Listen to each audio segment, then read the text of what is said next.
Alright,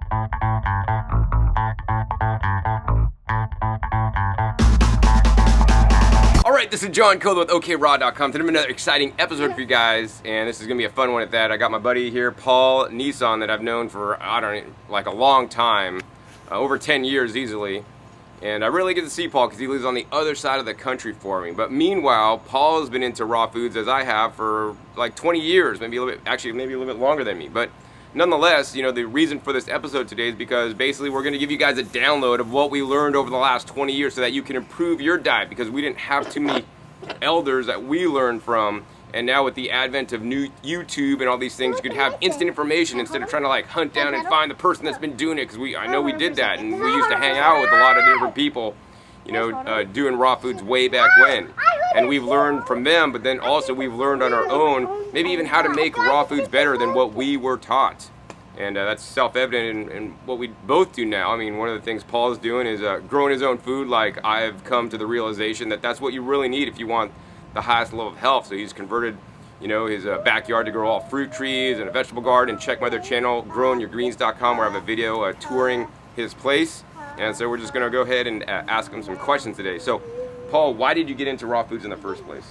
Well, when I was 19 years old, I got diagnosed with inflammatory bowel disease, also known as ulcerative colitis and Crohn's disease.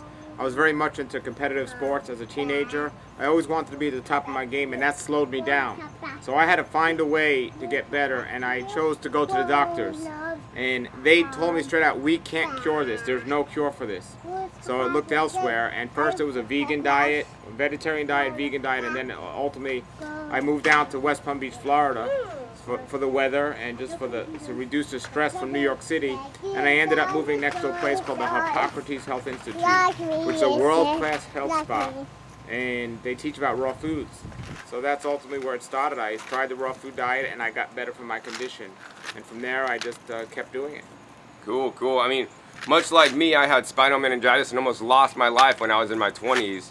And I made it out of the hospital, you know, only through higher powers, I could say. And I got out, and the doctors told me that basically I had a complement immune deficiency, and I have a chronically weak immune system, and I knew I needed to do something to build my immune system and make it even stronger. So I had a immune system, like a weak immune system, that the doctors blamed on my genes. And once again, like Paul, like basically they said, we don't have anything we could do for you, John.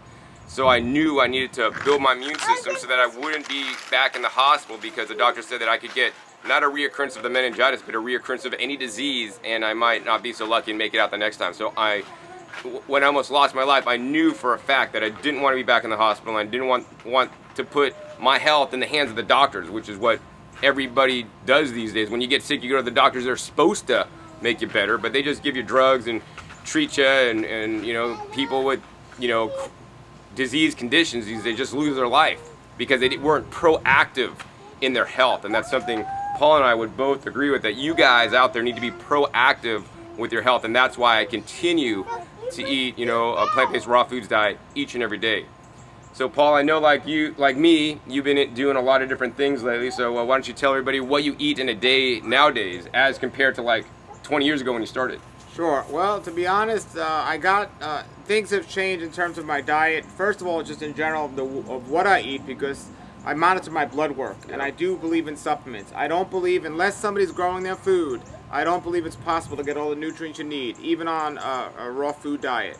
I think raw food diet is the best way to go, but still, the food is depleted. Even if you go into a health food store, it's probably flown cross country. It's not just enzymes we're missing, it's minerals, it's nutrients. I confirm this, at least with myself and some other people I know, through blood work. So I monitor my blood work to make sure what I'm doing is working for me. And unless I'm eating on a regular basis food that's grown, I'm just not able to get enough. So I do supplement a good amount these days. 5 days a week I take supplements. And as the another part of it is, I'm married now with kids.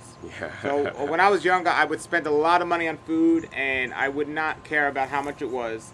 I didn't have extra bills and things like that. Now I do, so I do have to look at my money more closely. Now I can understand and resonate with people that have this struggle a little bit more. For me, it's not a struggle, but it's something I pay more attention to now. So there are times now where in the old days I would definitely get something organic regardless of the cost. Now I might not if it was really just ridiculously expensive. Some exotic fruits that might not necessarily be good and I threw away in the past, I didn't care.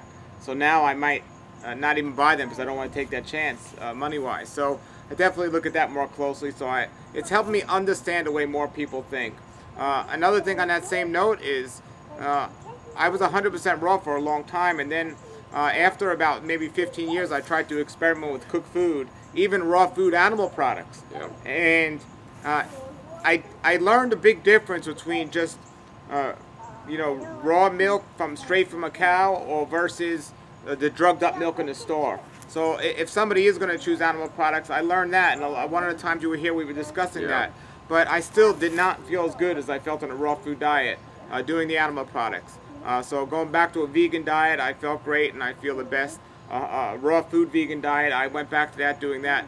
But now I have incorporated, not because of the weather, I live in Florida, but I have incorporated some cooked food in my diet, specifically steamed vegetables, potatoes, and grains. These things I didn't touch for a very long time, and I still feel much better. And I noticed a difference when I do all raw, and I'd say about maybe 5 days a week I'll do all raw, 100% raw vegan. It's always vegan, but I'd say 2 days a week I'll do like steamed vegetables, potatoes, or grains. I don't know why, but potatoes is something I never used to like before, and I really enjoy them now. And my kids eat stuff. If they have some grains that are left over, I might just finish the bowl for them. It's just maybe I don't want to waste food as much now as I'm getting older. So I'm learning, but for me, and still, it's always been the staple of everything is greens. Yeah. I feel I do eat more fruit now than I used to. I'm exercising a lot more, but I have to have my greens every day. And as long as I'm getting my greens, I feel some liberation in what else I'm allowed to eat. But if I eat anything, whether it's a lot of fruit or cooked food, if I don't have the greens, I feel I'm robbing my body of something. But the greens, I feel, balances things out. So that's pretty much what I do now, and I'm still on a mostly daylight diet. Now it's the winter time and it's getting dark here at 4 o'clock or so, or 5 o'clock sometimes. But I would say I'm 95% still on a daylight diet, which I don't eat when it's dark outside or late at night. Yeah, I mean, Paul's come a long way. He's experimented a lot in his raw food journey. He was eating some animal products, and he figured out that wasn't a good thing. So if you're maybe doing that, Paul's learned it's not a good thing. In my opinion, it's not a good thing. I haven't ever experimented with meat, but I have done raw dairy, and it didn't agree with me either, and I didn't do it for any long period of time.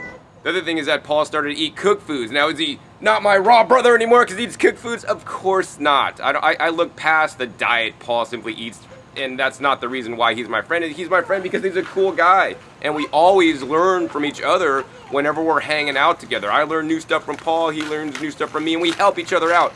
And this is one of the reasons, for people, is to help each other out. We need to help our fellow man live in service. And so many people these days like, oh, you're not my friend anymore because you eat vegan or because you eat meat. I mean, that's totally, I think, ridiculous. We should embrace everybody, and you could always learn something from everybody, even no matter what their diet is, right? And the other thing I've learned over 20 years, although I don't eat, steamed potatoes, baked potatoes, or rice or grains or anything like that that's been cooked, my girlfriend doesn't. I'm totally cool with her doing that. Maybe in the olden days I would like, you're cooked. But I just don't really care because what I've learned over all these years of being raw, and I have a video, 12 reasons why the raw food diet works. I'll put a link down below. You guys want to watch that? Is that not all cooked food is bad. There's definitely certain cooked foods that are quite toxic and quite not good for you. Fried foods, terrible. In my opinion, worst thing. Foods cooked at high temperatures, they're really not too good either. Animal foods that are cooked or raw, in my opinion, are not that healthy for you either. And there's a lot of things you could do to make the food that you cooked not that bad. I think cooking your greens, if it's going to allow you to get more greens and you wouldn't have juiced them or blended them or eaten them raw, I think that's a good thing. And you want to cook them by, steaming or boiling or pressure cooking. And actually, Paul has 2 pressure cookers and a slow cooker, actually slow cooking. Another excellent way to cook things, low heat for a long period of time. Something that's really interesting, I went to an Ethiopian restaurant. Ethiopian. And I had some potatoes and I had some cooked greens. And I've never had cooked greens ever, my whole life, even when I wasn't even raw. I just didn't like. They were delicious. They were so good, but I literally fell asleep. And it wasn't the potatoes, because I've had potatoes other times, but and it was just Ethiopian food. And the couple of times I have had cooked greens, I don't know what it is, but maybe I'm just used to eating them raw. But they do taste delicious. Yeah, I mean, I think, my goal is to get 2 pounds of greens in me every day, and that's my goal. I'm not going to say I do that every day. Some days I hit that, and a lot of days I hit at least 1 pound. And of course, I started a YouTube channel called Growing Your Greens because as Paul has determined, is that greens are essential for optimal, a high level of health. Yeah, of course, you could be a full fruitarian and not eat greens, but in my opinion, that will catch up to you, sooner rather than later. And it's sad that a lot of people who are into the fruitarian diet tend to be a little bit younger. And when you're younger, you're more resilient. And we've gone through this, starting raw foods when we were in our 20s. We were more resilient, and now we're learning as we get more wiser, as the sun goes around us more, we're learning to just be a little more smart about things. I mean, Paul has a really beautiful family. The daughter's cool. We were climbing a tree and together and stuff. And I mean, he has a lot to live for now, so he's really even taking his health even more seriously than when I knew him, 15, 20 years ago. Paul, do you want to talk about how your thoughts and even your diet a little bit has changed from the time you're like single to the time you're like dating and now that you have a family? Well, yeah, like I said, before I had a family, I really didn't think much about the cost of food, so that was a big thing. In terms of just seeking out higher quality food, I always care about my own body and what I put in my own body. But in terms of having a family, a wife and kids, I want to make sure they're eating the highest quality food, but I also want them to be happy with what they're eating. So if they are choosing to eat grains, and they are vegan, they are on a vegan diet, but I want to make sure I'm getting the highest quality ones of that. But there are things that my kids eat, toast and even waffles, believe it or not. Before I would say there's no way I'm going to ever marry a person or have kids that are going to eat waffles. Waffles are never going to be in my house. But when you have kids, and I'm just so happy that they're eating healthy the majority of the time, and they want waffles, it's not caving in. I'm going to find the highest quality waffles I can find and the highest quality syrup or honey I could find, and they're going to get waffles. And when I was younger, I would be like, no way, and I meet a lot of people that say that. And I think they're just fine. I don't know kids that are healthier than them. And some people say, my kids are all raw, but they might be junk food raw. Yeah. When my kids are eating, they're eating healthy. And yes, waffles are not healthy to any degree. But it's just having an open mind, really, and looking at the big picture. Yeah. And then the other thing is, my wife's okay with it. I would prefer them not to eat the waffles. But my wife's okay with it, so I'm okay with it. Cool, man. I mean, yeah, you got to learn, especially in relationships, to change it a little bit and be open to new ideas with your partner and make adjustments. Like I'm gonna say now on the video, my kids are not gonna eat waffles, and hopefully my girlfriend, wife, one day will go along with this, But I have no intention to feed them waffles. But if I did, I'd be like Paul, I would grow the grains to make the waffles, and my wife would make the waffles fresh, and we'd heat them at low temperature, maybe even raw waffles in the dehydrator. So another thing, Paul, I wanted to talk to you about, we were talking about earlier, before we started making this video, is that, I know you get regular blood tests, and I also get regular blood tests, and modify what I'm doing based on my blood test to even get better. Now, one of the things that's important to me is that, a lot of people out there, well, I don't need no blood test because I feel fine. What are your thoughts about that comment? Well, first, most people that do get blood tests, they're not, and I don't know which ones you get, but they're not getting the sufficient amount of blood work done to know if anything truly is wrong. So I meet a lot of raw foodists that say, or even people that say, well, my blood work was fine. And I'm like, well, what did you get tested in? Yeah. And when I realized I got tested, and I'm like, that's like going in for a breast examination for women and go get one breast tested. Yeah. It's like, it's just insufficient. It's not good enough. So even if you are getting blood tests, you got to make sure you're getting a good quality blood test. This is why I go to a fellow named Dr. Shendel at American Metabolic Laboratories. And I think that's one of the missing links of health that I talk about on my website often. But for people that blankly say, I don't need no test at all, me and you know somebody who used to say, well, I'm just going to eat like the gorillas, and I'm going to eat healthy, and I'm going to be great. And, the natural hygiene philosophy, which is wonderful when you think about it, but, there are a lot of other factors that come into play here, and we need to monitor our blood work to make sure what we're doing is working for us. So this person's a great example of somebody that ate wonderful, ate just like we would eat in nature, I guess, but just a really example of when we don't monitor what's going on, things can still happen. So I think it's very wise for us to monitor what we're doing to make sure it's working for us with all the factors and everything else out there. And I think good blood work is important, and that is the missing link. And for me, the thing is cancer. Yeah. You know, a good friend of mine got cancer, and he was eating a raw food diet for a long time. And there are stories of many raw foodists getting cancer, long-term raw foodists. And the thing was, you know, doctors will say when you catch cancer, when you can see it and you get it at an early stage, that's the best way to overcome it, which is true. But when they say you can see it early is when you can actually see it on a microscope.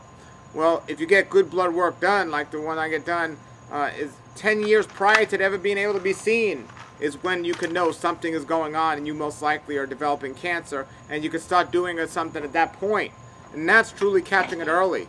And that's something I highly suggest that is very important. Yeah, Paul, I completely agree with you that it's important to get tested. And, you know, I'm taking what you're saying even to the extreme, right?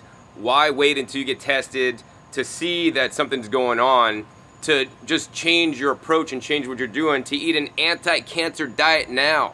So that's some of my latest findings is I'm eating the highest quality food that I could grow with trace minerals, because there's certain trace minerals that are implicated, you know, being deficient when some people get certain types of cancers. And the other thing that I'm doing in my life, besides eating high trace mineral foods and eating things like seaweeds, is adding copious amounts of different kinds of phytochemicals and phytonutrients, foods that are proven to fight and kick cancer's ass more than, you know, conventional treatments from my research. So these are the things like the brassica family of plants, like kale, collard greens, cauliflower, broccoli, you know, cruciferous family plants. Also things like garlics and onions, things like mushrooms. You know, there's even properties in carrots and apples that are anti-cancerous. But maybe some people are just on a raw food diet, are just simply not eating enough fruits and vegetables, not nuts and seeds. I'd like to eat some nuts and seeds. Or, you know, not eating any oils and other fats and eating too high of fat. So you're crowding out the amount of phytochemical rich, anti-cancerous, disease promoting fruits and vegetables. So Paul, how important are fruits and vegetables in a raw foods diet in your opinion? Well, what really comes down to is nutrients. Our body needs a certain amount of nutrients to do the job it was performed to do. And we cannot, if we're not eating the foods that have those nutrients, how are we going to get them? And this is why I believe so much in supplementation. But the reason why fruits and vegetables are the best food on the planet, you know, animal meat and cooked food has nutrients, but there's so much extra work created to get those nutrients. And my goal is to give my body the least to get the most out of it. And make my body work the least to get the most out of it. Where the average diet is making the body work the hardest to get the least out of it. And so when it comes to food, fruits and vegetables, especially raw, ripe, fresh, and organic, make the body work the least to get the most. And that is essential. That is key. So that's why I believe fruits and vegetables are the highest quality foods on the planet. If you just look at it from a nutritional standpoint, yes, you know, there's a lot of nutrition and other things, but you got to take in the other factors, the digestive breakdown of these things, and that's what puts fruits and vegetables at the top. And that's why it's so important. And that's why meat is so bad. Because from a nutritional standpoint, meat is a wonderful food from a nutritional standpoint. There are nutrients in it. However, to get those nutrients, the body has to work so much harder. And that is the major issue. That's the problem. It has to make so much harder, and it's not going to still get what it needs. So, you know, and that's where really disease sets in, because it's just the body can't handle that much work so quickly of what it needs to do, and it becomes waste in the system, and then it ultimately will contribute to disease much quicker. And that's why I go even further than that, and I take supplements. And when people hear this, for example, I take vitamin C. It was something I never thought about. So I take vitamin C, and, you know, on average, I take 10,000 of vitamin C on a daily basis. And people think, well, this is a lot. This isn't even near enough. If you look at, go to Dr. Shindell's work on the interviews I did with him, and you hear about this, and you see people aren't getting near enough. You know, even with raw food, you'd have to eat. Do you understand how many oranges you'd have to eat to get that much vitamin C? Well, bell peppers are better than vitamin C. Even that, you just can't eat enough. Even if you're juicing, you can't eat enough to get it. So I'm going to the next level, finding out what's helping the body, not, you know, to avoid getting cancer, to keep it working the way it's supposed to. And there are supplements that are designed to help this happen. And so, you know, I want to assure this, you know, is going to end it. There's no assurances, there's no panacea. But when it comes to food, I want to give my body the least to get the most, make it work the least to get the most, and that's fruits and vegetables. And when it comes to getting what we need, the supplements we got technology enough today to make that happen. So I'm doing it, and I feel better than ever for my age, and you know, it's exciting. It's exciting to know and see my friends that are around me, and to know that, you know, I'm at least up there with them, or better than most of them, but humbly say up there with them. And you know, I mean, if you look, me and John, when we first started, and you take two other guys our age when they first did something, and you look at them 20 years later, they're jacked I up. mean, they probably have much more sickness. They're overweight, and they're just, you know, starting to get all the problems that people normally get at these ages. That, you know, we might not never get them, but it's going to be a lot later on than most people would. Yeah, I mean, two of the things I want to comment on, Paul, are the meats. I mean, as Paul said, the meats are hard to digest and get the nutrients out of.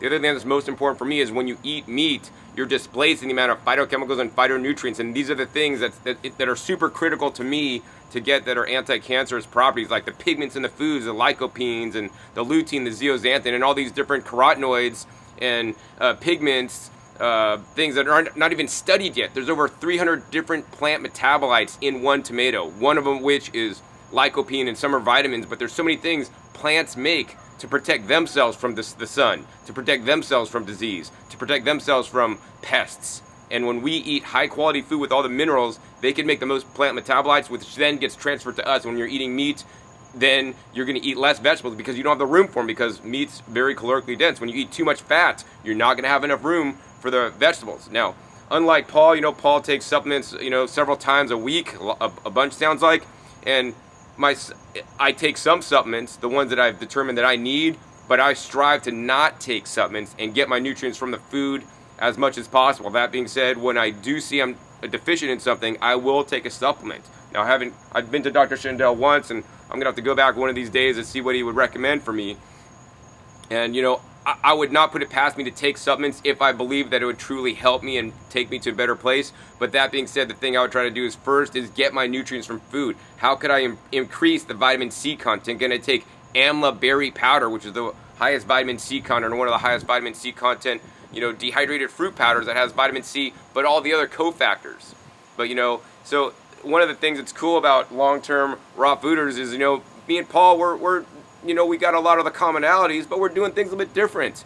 And so just to see in another 10 years how we're both doing, you know, and hopefully we're both going to be vibrant in both the ways we're doing, you know, it works. Because that's what I want for both of us. I want optimal health for both of us, my buddy here, and even you guys. And that's why I'm making this video, to share with you guys what we've learned over the last 20 years. Paul, any other comments from my viewers today you'd like to share with them? Any words of wisdom? Yeah, I know the raw food movement. I mean, and there are people out there that'll see this and right away, oh, we don't need supplements. You know, we weren't designed to take supplements and all these things. And I'll say things like this. Guys, have an open mind, especially if you're new to this or if you've just been doing this for 4 or 5 years or so. You know, and realize that, you know, we want to live as natural as possible, and we don't want to have to, you know, ever go to, you know, take a blood test or do these things. But we got to be realistic as well. You know, we think we have the cure for cancer, but we don't. We think we know what cures cancer, but we don't. So, you know, to a degree, it is a guessing game.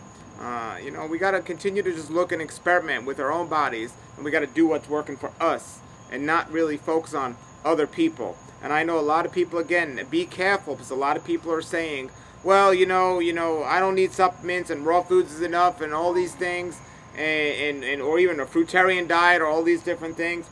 Everyone feels great at the beginning. Yeah. But especially when you're younger and you start. Yeah, but then in the long run, you start seeing and realizing things aren't working out as well. That's why you don't see many long-term raw foodists out there, you know, and there's a reason for that. Check out my books. I interviewed with people that have been doing it a long time, and, you know, thankfully so many of them are still thriving, but unfortunately some of them actually died. I mean, we're all going to die at some point, but they died from diseases that we really shouldn't have to die from if we're dealing with this. So I have a lot of friends that have been doing this a long time, many, many years. One of my favorite friends and teachers, Dr. Fred Bishy, in his 80s, and he's been eating a raw food diet, raw vegan diet for over 50 years. So, you know, I'm talking from experience, not just mine. And, you know, it doesn't mean you can't get it right. but you're gonna have changes. You're gonna have change in your thinking. So, Yeah. it's not my way or John's way. It's the way that you do for you that works for you. So find what works for you and enjoy it.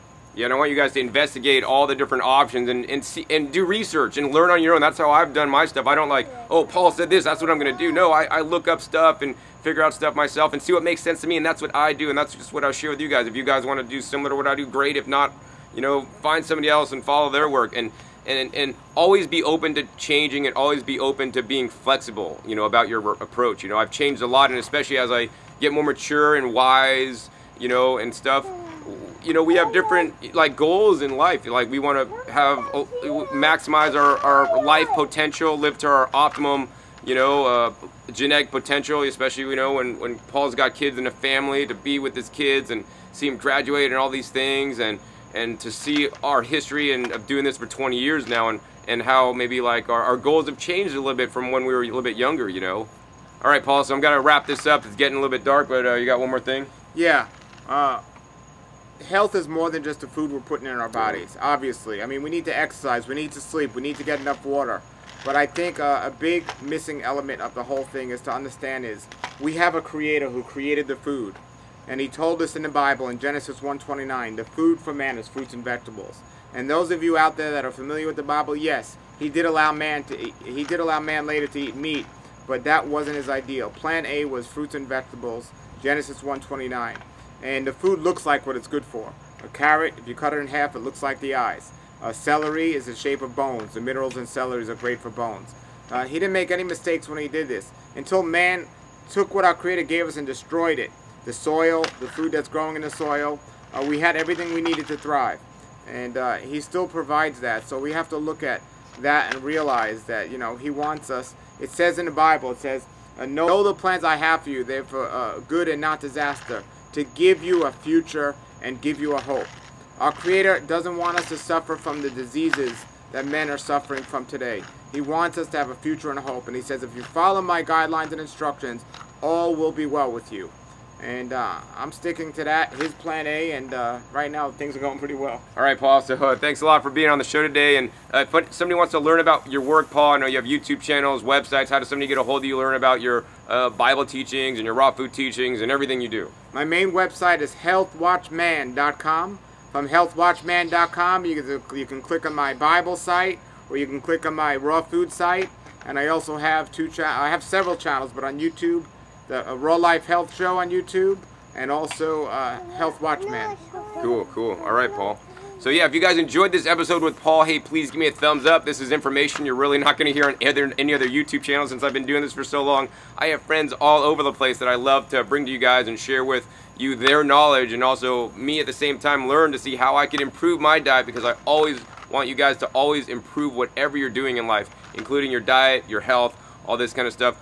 So yeah, thumbs up if you want me to come back, talk to Paul again. And also be sure to click that subscribe button right down below to be notified of my new and upcoming episodes. And be sure to check my past episodes. I'll put a couple links down below to videos I've done over the years with Paul. It's definitely been a really fun ride and fun journey, and to see him married with beautiful kids. I'm so happy for him, and hopefully one of these days I'll have kids too. So also be sure to share this video with other raw fooders that you think it may help. I mean, that's why I make the videos, to help people out, and so that they don't have to go through the trials and tribulations that me or Paul did in our younger days, when we maybe didn't do the best stuff that we could have done, because we know a lot now from just experiencing it. All right, and you guys are going to learn that too. So once again, my name is John Kohler with OKRaw.com. We'll see you next time, and until then, remember, keep eating your fresh fruits and vegetables. They're always the best. Oh, wait, I want to see yes. You can stop Bye! All right, this is John Kohler with OKRaw.com to do another exciting episode for, and what we're going to do today for you guys is What I Eat in a Day video. Now, this What I Eat in a Day video is just going to be showing you guys what I eat in a pretty quick style format, right? And I just want to give a disclaimer, what I eat every day